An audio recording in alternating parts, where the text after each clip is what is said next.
Mama ngai weye yo, mama ngai weye.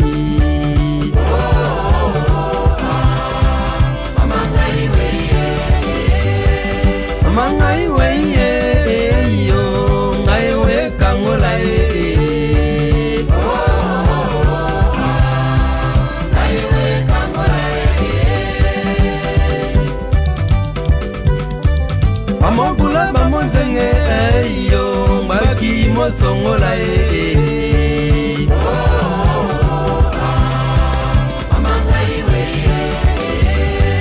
Amogula bamonzenge yo, mbaki mosongola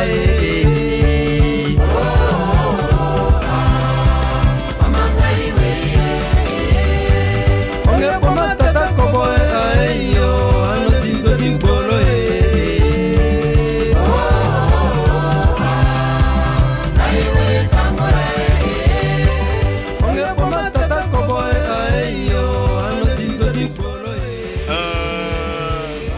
émission pupola mbote na bino ndeka to mesana ko kuta na ngonga nyoso kolobela makambo etali mboka na biso makambo etali mboka na biso foto lobela kango kwa yango ndo esala ke boujaka eza ko ninga eza ko bouger na kata kin donc to kena pende sika mo bingana MP4 to ko ko place mo bina batu ba discuter qui est le père de la démocratie tilelo de la ga etumba tilelo bitumba kaka na kata mboko RDC qui est le père de la démocratie?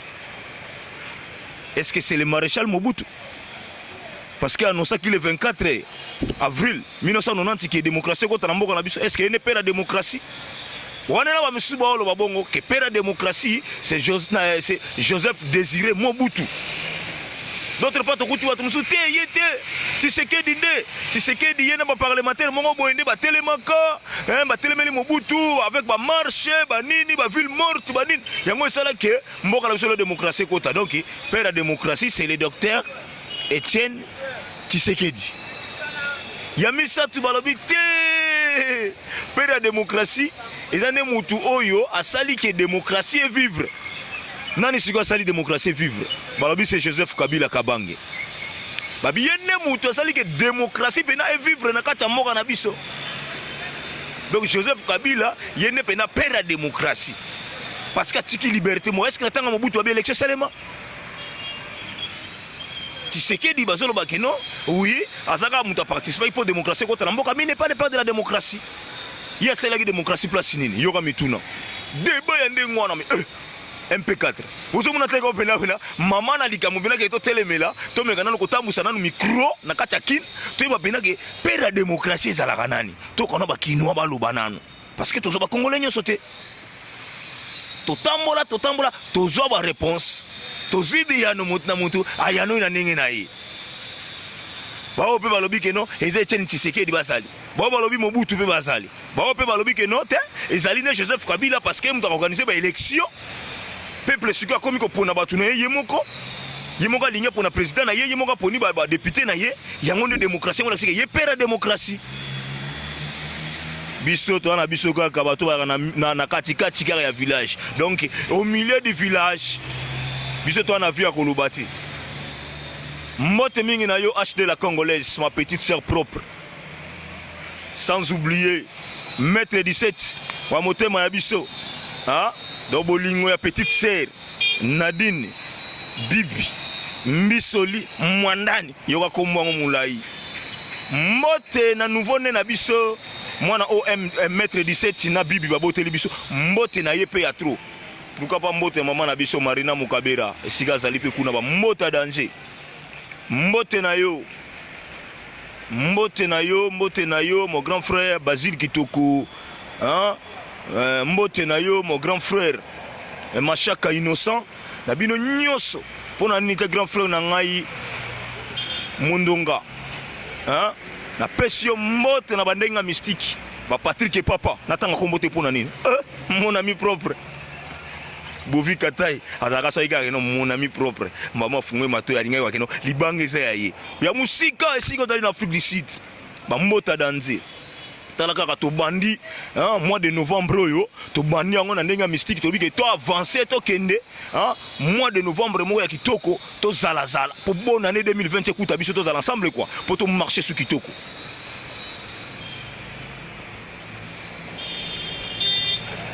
Prince Yaweli, Mister Versas,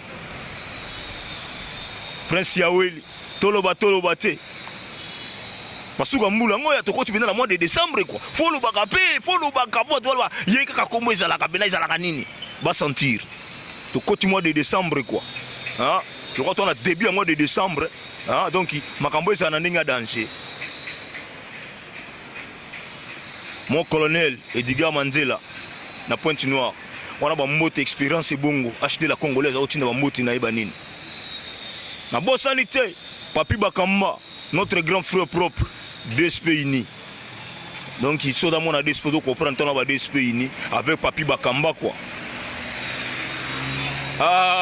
Gole. Écoute gole, grand frère na biso. Ba moto na bino baninga nyoso bola na ngai. Desh Derek Amani.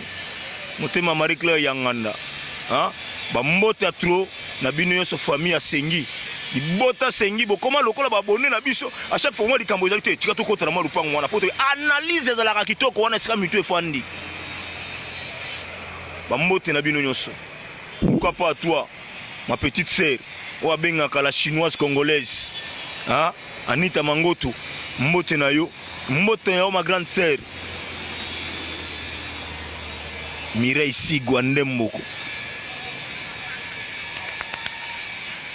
Joki la masanga Zakari minga to pesi bino ba mota to poto ko mois de décembre tika to pesa to tanga ba kombo ba o singa to tanga ba kombo singa to tanga qui les a bougé to kuta pena bitumba na so bitumba ils avaient gagné nos téléphone ils avaient to filmer to la samino bitumba pena qui est le père de la démocratie na kata mbogo ba Congo banini to tambusa micro MP4 tambusi micro ngana tambusi micro toke to luki to lukato e ba père la démocratie zanani to bité to suwa kana batamaye l'été faut to konta tina ba mettre avocat to ba mettre Géry Sombola yé pa oloba to yoka pe ngba loba mama faida eve na kata mama abike ngabe fona loba ngana kanisi pe na père la démocratie zanani minya olizate to tikibino boyo kabino moko koma ba kinoa ba pandi koma ba kinoa ba pupoli pona kolakisa nani oyo ba yibike anali pera démocratie na mboka na biso MP4 tolanda.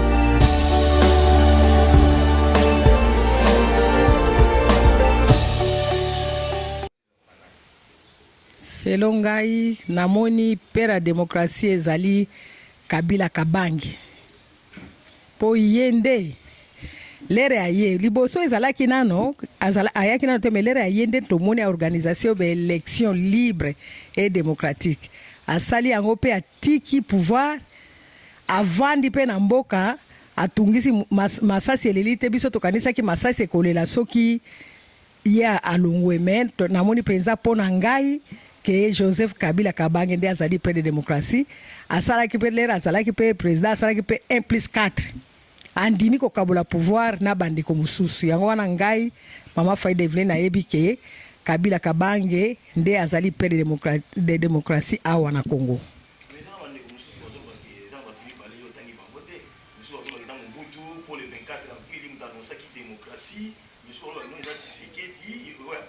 Parce que mutu achaki mwaba donc beaucoup benate mais ba marche les gars qui belé ko tungisa mutu po vraiment pepa ko akoma libre yo suppose lo ba ezali Kabange Kabila nini ngana lubi ezali lere wana ya mutungisi lere ya Mobutu ezalaki démocratie ezalaki te na yebi na za reconnaissante ke nani Tshisekedi wa Mulumba nde akimisaki amemaki démocratie ezali kaka ndenge wana bato bazalaki te élection moko elekaki te azali kosala ba marche atikalaki kaka opposant éternel mais bato musu bazolo ba Tshisekedi wa Mulumba nde akotisaki démocratie adenosaki nde makambo oyo ezalaki na première république ya Mobutu yenda azalaki ko déclarer démocratie mais azali père ya démocratie te ya dénonçaki yango pe multipartisme ezalaki mais moto azali père ya démocratie ezali Joseph Kabila Kabange pamba te toke na kati na ba élection avandi si pe ba élection na mboka na biso peuple ye moko aponi chef na ye oyo akoya ko kamba mboka oyo pe yango nazali ko senga pe na président na biso actuel alanda lokolo ya mokitani na ye Joseph Kabila Kabange démocratie ezala penza bota misisa na mboka na biso pona ngai nde namoni yende aza père ya démocratie bato wana bazali kosala démocratie ezalaki kaka kokangama na kati ya ndako ezali te ke ya kolakisa ndenge alakisi ke tomoni mpe na ke tokei mpe ngai na age na ngai nakei mpe nakei kovote natikala kovote te bozoloba ke Mobutu amema démocratie vote nde tosalaki na lere ya Mobutu.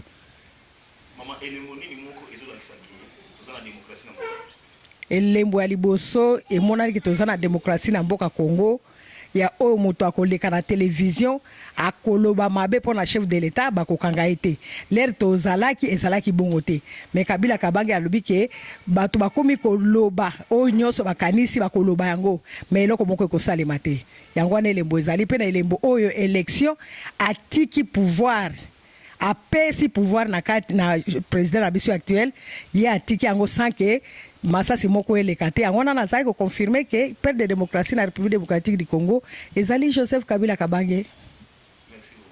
Merci. Père de démocratie ngana yebi o pena kana yebi ngaka Congo zaka papa Tshisekedi le père parce que il a défendre biso tout. Dans un moment surtout qui était ils ont passé difficilement pour la biso peuple. Il y a nous défendre la biso. C'est pour cela qu'on a bien peur de la démocratie. Pour la Esaïe.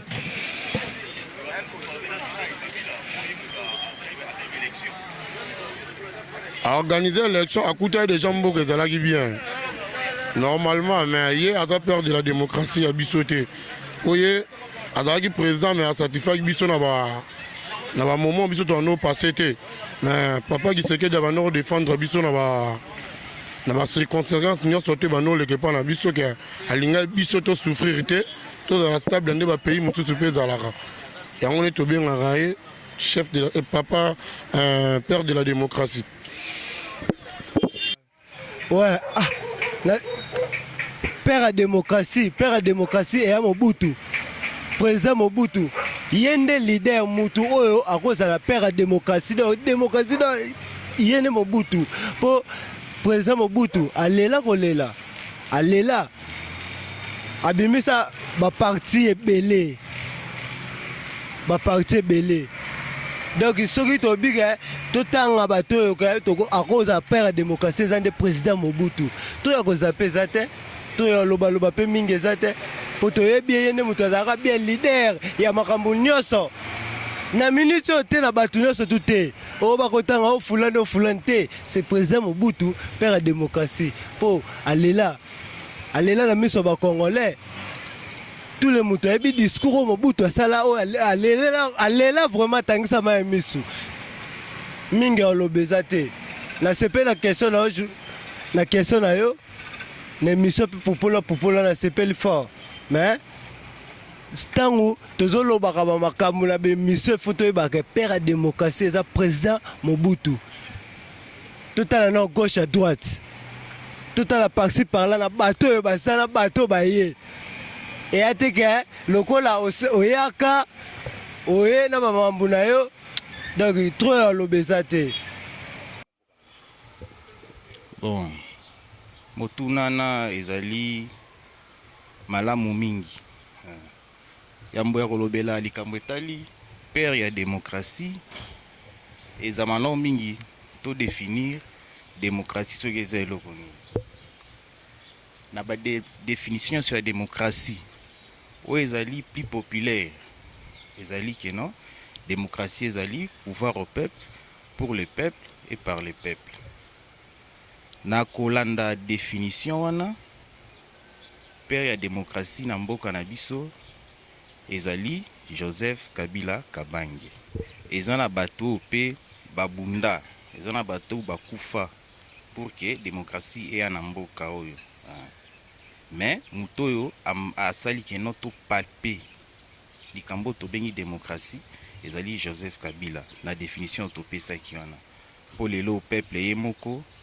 azali kopona balobeli na ye na niveau nyonso na niveau national pe na niveau ya baprovince pe na au sommet ya l'état peuple ye moko azali kopona bato ye alingi bakamba bango oyo tokobeta lisusu sete makasi to mpe tokomartele makasi ke Kabila nde azali père ya démocratie na passation ya pouvoir tikosalama pacifique biso nyonso tokanisa eke no élection wana ekezala apocalyptique mais tomoni eleki malamu asali passation ya pouvoir na Félix Tshisekedi donc yango nde etindi biso toloba keno Joseph Kabila nde azali père ya démocratie na kati ya Congo. Merci. Mobutu n'est pas la démocratie parce qu'il y a annoncé la démocratie le 24 avril et puis nous avons dit Tshisekedi puis nous avons bunda tia Mobutu pandi likolo pour la démocratie ya mboka. Bon, démocratie ça ne se décrète pas hein. Ba décrétera te que démocratie bandi. Démocratie ba palpa kango. Mobutu asara discours, to ebeza discours nango politicien. Mais tout le monde a été dans la démocratie. Pour te dire l'histoire que non, il y a parmi les grands dictateurs ou les marqueurs hein, Afrique. Nani Tshisekedi le père, tout le monde la démocratie, sans autant à combo nae. Dès na loba ki liboso que non, ils en a bateau babunda. Yé abunda mingi pour que tout comme la démocratie. Mais muto ya matérialisé ango, parce que tout palpé ango. Ezali Joseph Kabila. Donc, Tshisekedi le père a bondé la démocratie, mais a mérité comme on a été pambaté, a commis sa gibiso na etawana ya démocratie. Bitumba na esuka gi nanzela, muto asuki si bitumba na penza, isa ke no congolais nyo soye ba ke no ba votaka. Lelo yo to mesana na ba concept ya sika. Hein? Lelo to commence la ba débat autour ya ba assemblée provinciale, autour ya assemblée nationale, ezali pona Joseph Kabila. Donc il a mérité vraiment kombo wana ya père de la démocratie na République démocratique du Congo. Merci beaucoup monsieur le journaliste. Nous ne devons pas nous voiler la face. C'est-à-dire quand on pose un problème tel que tu viens de le poser là, il faut se départir des clivages politiques pour répondre à la question. Alors, quand on est dans un camp politique, on voudra favoriser ces camps-là, alors qu'en favorisant ces camps-là, nous sommes en train de détruire l'histoire de notre pays. L'histoire renseigne, monsieur le journaliste. L'histoire renseigne que nous avions M. Mobutu comme président de la République avec une dictature à outrance. Il est resté pendant beaucoup d'années et la dictature a bâti son plein dans notre pays ici. Alors, il y a un homme qui s'est levé. Il a vu que ce qui était contenu dans les manifestes lancés n'était plus respecté. M. Mobutu ne voulait plus respecter ce qui était contenu dans les manifestes lancés. Un homme s'est levé un jour. Face à cette dictature, il a dit non, nous voulons la démocratie dans ces pays. Cet homme-là a existé dans ces pays ici. Et cet homme-là, pour ne pas le citer, c'est le feu Etienne Tshisekedi Wamulumba. Ce monsieur-là, il s'est levé un matin, il a écrit à Mobutu avec les autres parlementaires, il a écrit à Mobutu pour dire à Mobutu, rien du tout, nous devons faire entrer la démocratie dans notre pays. Mobutu a résisté, comme tout dictateur, il a résisté. Il a résisté jusqu'à ce que, un jour, se sentant coincé et par la population, et par M. Feu Etienne Tshisekedi, et par la communauté internationale, M. Mobutu a fléchi. Il prend son discours le 24 avril, prend son discours et il s'est dit, il voudrait à tout prix que la démocratie entre dans notre pays et la démocratie est dans notre pays. Il a accepté que les MPR, comme étant son parti, puissent accepter que d'autres partis politiques naissent. C'est ça, c'est la malice des dictateurs. Au lieu d'ouvrir la démocratie dans notre pays, qu'est-ce qu'il a fait? Il a ouvert la démocratie en limitant le nombre de partis. Oh, ce n'était pas la démocratie. Déjà, c'était une victoire, parce que lorsque déjà un dictateur accepte qu'il y ait la démocratie dans son pays, c'est déjà une victoire. Voilà que le 24 avril, Mobutu prend son discours et la dictature, la démocratie est installée dans notre pays. Les Congolais, les Aérois de l'époque commençaient à parler à la télévision, dans des journaux, et c'était comme ça que la démocratie est dans notre pays. Voilà que nous arrivons à l'entrée de l'AFDEL.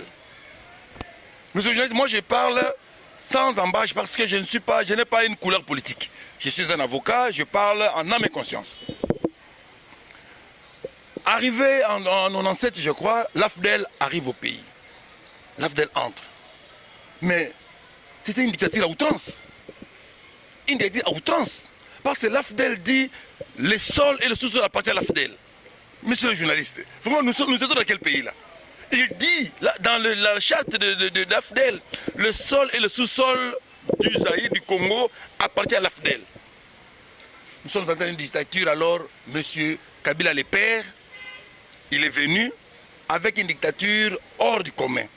Il s'approche même de Mobutu parce que Mobutu était un dictateur et lui il arrive dans la même lignée. Mais la relégation, Mobutu a fait la relégation lorsqu'il était le président de la République. Il a relégué Tshisekedi Ouamoulou chez lui dans son Kabila natal. Lorsque Kabila le père arrive, il va les reléguer aussi. Pour vous dire qu'ils étaient tous deux là, ils avaient les mêmes modus operandi et c'est comme ça que les dictateurs opèrent. Ils n'aiment pas la contradiction. Dès lors qu'il y a une contradiction, on vous prend, on vous renvoie chez vous, dans votre village. Et c'était ça. Alors, maintenant, arrive, après la mort de Mzee Laurent Désiré Kabila, un homme que j'ai aimé personnellement, j'ai aimé son charisme, j'ai aimé. Voilà que c'est vrai que Mzee décédera et Kabila, le fils, Joseph, arrivera au pouvoir. Alors, Joseph arrive au pouvoir. Mais c'était une dictature teintée dans la sauce démocratique. Une dictature teintée dans la sauce démocratique. C'était ça. Bon, il a donné la parole aux gens. Effectivement, les gens ont commencé à parler. Mais dans un pays où on tue sans coup férir, je ne vais pas citer le nombre de gens qui sont morts, n'est-ce pas, les droits de l'homme, les Nations Unies, tout, je ne vais pas citer. On tue dans un pays où on prétend être en démocratie. Ah non. Alors le père de la démocratie, c'est qui dans notre pays, monsieur le journaliste? Si les uns disent que le père de la démocratie, c'est Joseph Kabila. Ah mais là, moi je m'en moque. Sincèrement, je m'en moque. Moi je voudrais que ces gens-là viennent, on nous discute avec eux. Comme ça, nous disons sur un plateau de télévision, nous disons comme ça qu'ils me disent que Joseph Kabila c'est le père de la démocratie. Ah non. Le père de la démocratie dans notre pays, c'est Feu Etienne Tshisekedi Ouamoulou. Parce que lorsqu'il a trouvé une dictature, il a combattu la dictature et il a installé la démocratie. Alors lorsque vous dites que les gens qui affirment que c'est Joseph Kabila qui est le père de la démocratie, je me dis, alors, il jette la balle à son père pour dire que son père était un dictateur. Lui, il est venu, remplacer un dictateur et lui, il a créé la démocratie. Non, monsieur le journaliste. En réalité, ne nous voilons pas la face. Notre pays, c'est le Congo démocratique ici. Nous n'avons pas un autre pays, rien que celui-ci. Alors, si on parle de l'histoire de notre pays, nous devons être vraiment clairs, lucides et limpides pour affirmer tout haut que le père de la démocratie, c'est monsieur le feu Etienne Tshisekedi Ouamoulou. Et le reste là n'est que fanatisme, n'est que patriotisme, quoi même patriotisme, fanatisme. Les gens disent que non, c'est Joseph Kabila par rapport aux organisations des élections dans notre pays. Non, monsieur le journaliste. Voilà encore un aspect de la dictature. On ne peut pas être démocrate, vouloir modifier la constitution pour organiser les élections. Les élections ici à deux tours. Sachant qu'il sera difficile pour lui de passer au premier tour, il modifie la constitution pour organiser les élections. Non, monsieur le journaliste. Je prends le cas d'Obama. Vous croyez même qu'Obama avait besoin de modifier la constitution américaine pour qu'il ait un autre mandat? Ah non. Ah non. Les élections étaient dans la constitution. La constitution avait prévu, après un délai de temps, on doit organiser les élections. Monsieur Joseph Kabila n'a pas voulu organiser les élections dans ces pays. Mais là, tout le monde le sait. Il n'a pas voulu qu'il y ait des élections dans ces pays. C'est pourquoi il a tergiversé. Mais devant la face de l'histoire, devant la pression populaire, devant la pression des Nations Unies, la pression du monde entier, il a fini par organiser les élections. Et ma foi, quel type d'élection? Ma foi. Mais nous avons un nouveau président de la République. Lui aussi, nous le tenons à l'œil. Nous le tenons à l'œil. Parce qu'il dit qu'il est démocrate. Nous voulons voir les signes de la démocratie dans son chef également. Il se prétend démocrate parce que son parti, c'est pas un parti démocratique, nous voulons bien, mais nous le tenons à l'œil. C'est à l'œil. Que lui aussi, dans les délais de la loi, dans les délais constitutionnels, qu'il organise les élections. Et s'il est battu, mais il va partir tout à fait. Et si le peuple lui renouvelle la confiance, et là il aura un deuxième mandat. Mais autrement, il aura des élections, s'il est battu, il part. Mais Kabila vit aujourd'hui.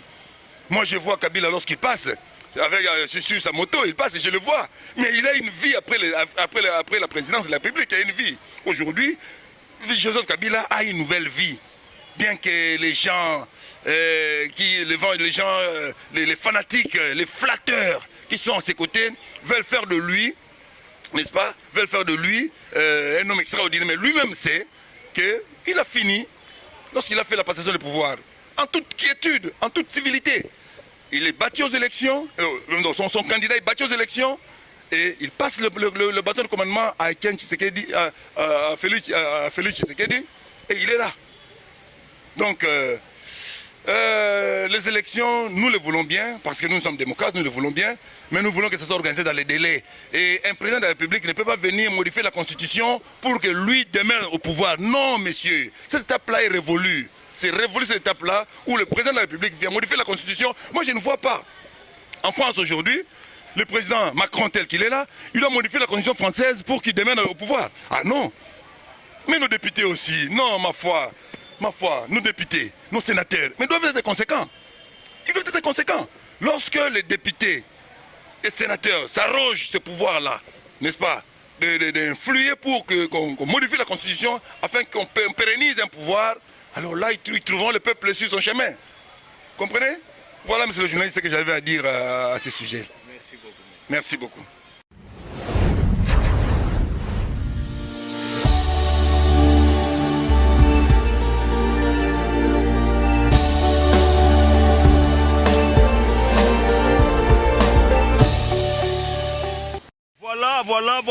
Voilà, les téléspectateurs, poupola, nasi bauti kolanda. Boki bino moko comment, Congolais, en particulier Kinois, Amérique pena koloba qui est le père de la démocratie. Toka yango trop. Surtout mon colo le feu docteur Etienne Akufaki. Toi koto père de la démocratie, père de la démocratie, père de la démocratie. To beta gango kara. Mais mikolo yo tato uti ko mona ngo na magasin, moi je vous dis ba yaya, ba yanke mutu ba obunda. Je vous dis comment. Yanga biloko ba Android photo za nango pembeni erinyoso. Tango to tikaki daika moi likamwa mkito beta turto ya bla. Drop la onini. Oh luka image ozo api ozata na téléphone te to tikaki yango pona ba charge bobika bino mo na Congo ndezala. Qui est le père de la démocratie? Nasi bouti kolanda bino moko. Bino mo boyoki ba kino ba lobi nana za père de la démocratie. Mutuna mutu a comprendre na marque na ye qui est le père de la démocratie? Il y a une émission en ciment. Analyste. Moi, je vais faire l'effort de vous chercher et de vous trouver un analyste au politique pour qui est le père de la démocratie. Donc, qui nous a fait l'analyse pour le père de la démocratie. Bolandi. Tolandi kututi maman na biso moko efe faida. Tobite maman pe fo loba po émission daka teke no papa ka ba loba. Maman pe fo loba. Maman pe peseli weye. Nani oyebi ke non azali père de la démocratie moko na biso. Ndeko nanga moko biono Mobutu parce que Mobutu mutu le 24 avril annonça qui démocratie na moka. Yango fo ben père de la démocratie. Est-ce que père de la démocratie ça mutu annoncer démocratie? Ah monsieur Zobalobi que non père de la démocratie est fait docteur Etienne. Parce que yene mutu tete ba mobulu ba nini yene ba ninga na yeba tia Mobutu mal à l'aise si Mobutu ayeko sopa. Ayo annoncé démocratie. Donc c'est lui le père de la démocratie. Amsou balobité. Quand annoncer démocratie, to ko bunda pona démocratie, lobité ko père la démocratie. Père la démocratie da mutu oyo atiki misala démocratie salama. C'est-à-dire que élection salama na moka, peuple a voté mutu na ye. Et puis atiki bo kondina malembe, c'est-à-dire Joseph Kabila, babi ke yene père la démocratie. wana eza analyse ya mutu na mutu asali yango tobike tokoluka analyste pena politique po ya koyebisa biso pere ya démocratie na mboka na biso ezalaka nani. Donc monsieur Zoya na simande na bike na kolukila bino analyste pena tobeta na ekati apupola ayebisa biso pena na pere ya démocratie. Alors so tozwi te monsieur kolanda ezali loko mibale suite ya émission toujours parce que bitumba tokutaki bato bazo kobunda ezali ka pere ya démocratie te. Balobi bandaki nde pona nini Tshisekedi azali héros national asala nini? Etienne Tshisekedi azali héros national asala nini? Babi bena debe bandaki nde wana. Na mboka na biso, pardon, na mboka na biso loi lobi nini pona mutu comme héros national? Nani akozala héros national? Est-ce que bike ti lelo bato babudaka Lumumba héros national? Ti lelo bato babudaka pena ke no Lumumba c'est héros national. Mouze Kabila parce que il a qui clique naie, bah tu naie bah fandi bah non Mouze bah commissaire héros national. Est-ce que aza peine héros national? Débat na monsieur Zoya. Ne to satou gato ya que héros national. Et cause à la nani na mboka na biso. Est-ce que Lumumba est vraiment vrai héros national? Est-ce que Mouze est digne d'être appelé héros national? Et pourquoi tu sais qu'il dit bah tu es héros national? C'est ça. Des débats au sala. Voilà, nous sommes arrivés à la fin de notre émission. Là, je salue tout le monde. Mingi mingi ba téléspectateurs balinganga balandanga bien. Ndeka na lobaka mabanga isa nango eloko ke yonde solo la kaka to baka mabanga. Pweda na mutu musu satana yebi na ko baka mabanga te po mutu musu alinga kombo na TVT. Numéro nanga izawana benga par WhatsApp, par Messenger, par nyoso linga to sur la Facebook to solo là. Que non a posé ma banga na ngapesa la. Eh sala nango. Na lobi to koti na mois de décembre. Prince Yaweli to koti mois de décembre. To banda ika Prince Yaweli, Mr Versas. Ah ba to ba trop. Ya nga sponsor émission to nini. Comprendre. Espérance bongo. Ba technicien no ba ole la maman à part yango. Monsieur zate poto sepela. À part wana oyo yebigande zala. Monsieur zate poto sepela. Eh quand même Noël na bonne année. Ton est bandé la décembre déjà, bah annoncé yo. Bovi Kataï, mon ami propre. Sans oublier Gauthier Kitoko. Hein? On a pas mis d'enfance. Pour nini na bois ka pété lelo, bois ka pena ke ha, ba bois ki pena Koti Igomuta. Koti Igomuta yo ngwana ta musoko lo bagino masana nga John. Na salanga nini ya ngwana. Nepe lelo na tanga ki mbala liboso komba grand frère na biso ekutu gole nana eba eti wa ningi saka imana neuf mystique tout ça la kaka na comme na suka émission mbote na onyo ça sepela ka so mbote ma 8 ba opi ba sepela ba so mbote na bango pe kitoko mingi ba lobi na pesa mbote pe na ya papa lui yaya papa lui sengi. Musike siko zali kuna na ba Londres, ba ba mbota danger famille sengi peso ba mbote. Balobi ke faut kota idéologie loko émission oyo, faut la naka po e ba kapé ba situation zo lega na kata famille. Mingi mingi ya kolobezati. Na pesika mbote na ba technicien nga MP4 Mulumba, wa simbi image, pourquoi pas na yemoko Seda pe, mutation Seda o bengi 10 €, Seda mupila. Bango na ba technicien to sana bango na acheter la congolaise. Donc mystique à danger. To lobi ke soki eloko izali. Soki eloko moko be temi moko bo sepeli nango ba kino ba partager pona yo o comprendre kate benga loba na yo mekana ko tuna no ba tu mikolo ba kino mekana ko ba sili kamba bo.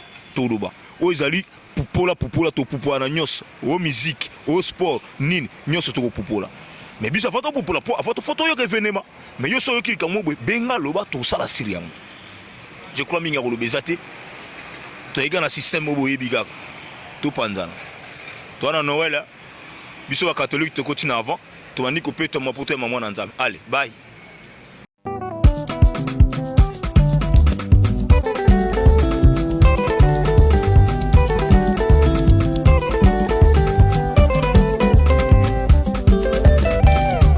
Mama ngai weye yo, mama ngai weye.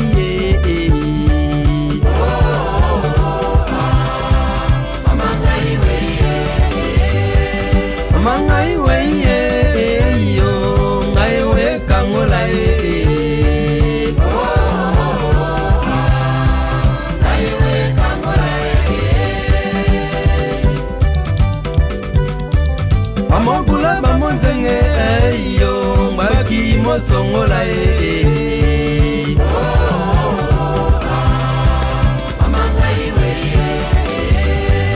Amogula bamonzenge yo baki mosongola